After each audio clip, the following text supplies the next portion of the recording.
Hello guys, welcome back to our channel. In this video, I will show you how to remove the Powered by Shopify text onto your Shopify. So we have in here this Powered by Shopify. So if you want to remove it, you can head over right here to your dashboard. Now just go over to your online store and then from in there, click on these three dots.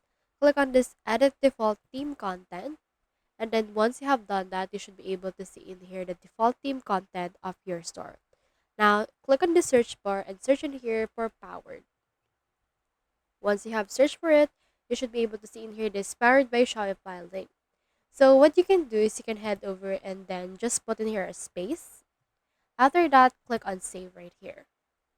Now, once you have saved this, head over in here again to your store and then refresh it.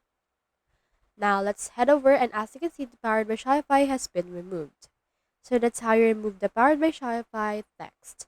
Thank you for watching. I hope this video helped you out.